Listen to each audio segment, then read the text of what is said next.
Hi അസ്സലാമലൈക്കും. എല്ലാവർക്കും പുതിയ വീഡിയോയിലേക്ക് സ്വാഗതം.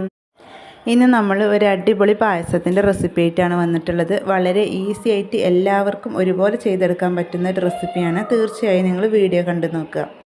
ഈ ഒരു പായസത്തിന് നമുക്ക് കൂടുതൽ ചിലവുകളൊന്നുമില്ല. നമ്മുടെ വീട്ടിൽ സാധാരണ ബാക്കി വരുന്ന ചോറ് കൊണ്ടാണ് ഇത് തയ്യാറാക്കിയിട്ടുള്ളത്.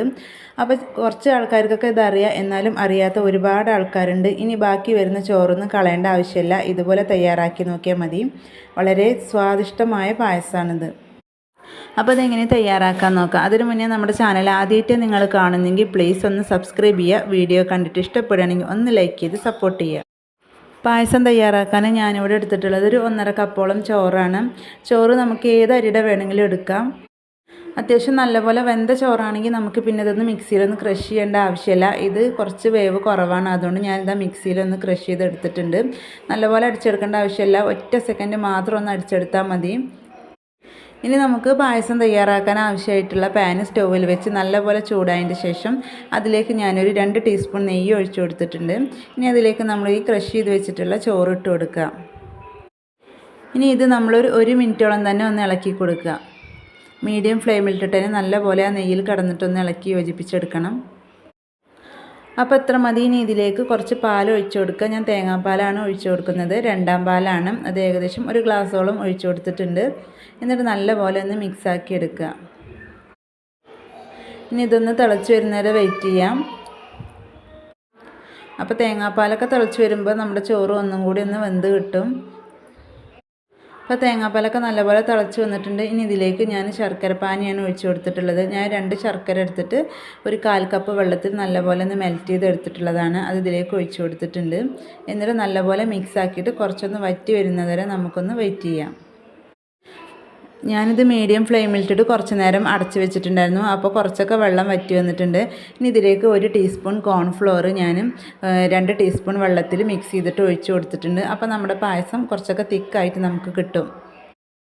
കോൺഫ്ലോർ ആയതുകൊണ്ട് തന്നെ പെട്ടെന്ന് തിക്കായി കിട്ടും. ഇനി നല്ലപോലെ തിളച്ചതിന് ശേഷം ഇതിലേക്ക് ഫ്ലേവറിന് വേണ്ടിയിട്ട് ഞാനൊരു 1/4 ടീസ്പൂൺ ഏലക്കാപ്പൊടി ചേർത്ത് കൊടുക്കുന്നുണ്ട്. എന്നിട്ട് നല്ലപോലെ മിക്സ് ചെയ്തെടുക്കുക. ഇനി മധുരം ബാലൻസ് ചെയ്യാൻ വേണ്ടിയിട്ട് ഞാൻ ഇതിലേക്ക് കുറച്ച് ഉപ്പും കൂടി ചേർത്ത് കൊടുക്കുന്നുണ്ട്. അത് ചേർത്തിട്ട് ഒന്നും കൂടി നല്ലപോലെ മിക്സാക്കി കൊടുക്കുക.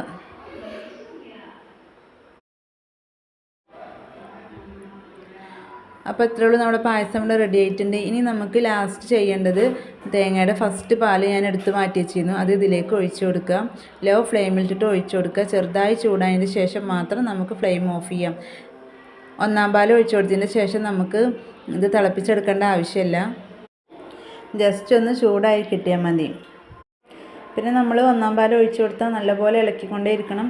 ചിലപ്പോൾ ശർക്കരയിൽ നമ്മൾ ഈ തേങ്ങാപ്പാൽ ഒഴിക്കുമ്പോൾ പിരിയാൻ ചാൻസ് ഉണ്ട്. അപ്പോൾ നല്ലപോലെ ഇളക്കി കൊടുക്കുക. അപ്പോൾ നമുക്ക് അതിൻ്റെ ഒരു പ്രശ്നമൊന്നും വരില്ല. അപ്പോൾ നമ്മുടെ പായസം ഇവിടെ റെഡി ആയിട്ടുണ്ട്. ഇനി ഞാൻ അതിലേക്ക് കുറച്ച് തേങ്ങാക്കൊത്താണ് ഇട്ട് കൊടുക്കുന്നത്. അതിന് വേണ്ടിയിട്ട് 1 ടീസ്പൂൺ നെയ്യിൽ കുറച്ച് തേങ്ങാക്കൊത്ത് എടുത്തിട്ടുണ്ട്. തേങ്ങാക്കൊത്തൊക്കെ നിങ്ങളുടെ ഇഷ്ടത്തിനനുസരിച്ച് എടുക്കുക. ഞാനിവിടെ വളരെ കുറച്ച് മാത്രമേ എടുത്തിട്ടുള്ളൂ. അത് നല്ലപോലെ ഫ്രൈ ചെയ്തതിന് ശേഷം നമുക്ക് ഈ ഒരു പായസത്തിലേക്ക് ഇട്ട് കൊടുക്കാം. ഇനി നിങ്ങളുടെ കയ്യിൽ അണ്ടിപ്പരിപ്പ് മുന്തിരി ഉണ്ടെങ്കിൽ നിങ്ങൾക്ക് അതാണ് ഇഷ്ടമെങ്കിൽ അത് ചേർത്ത് കൊടുക്കാം.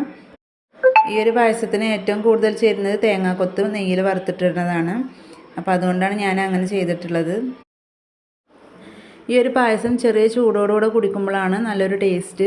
അപ്പോൾ ചോറ് വെച്ചിട്ട് അടിപൊളി പായസമാണ് ഇവിടെ തയ്യാറാക്കിയിട്ടുള്ളത്. നിങ്ങളിതുവരെ തയ്യാറാക്കി നോക്കിയിട്ടില്ലെങ്കിൽ ഒരു പ്രാവശ്യമെങ്കിലും തയ്യാറാക്കി നോക്കാം.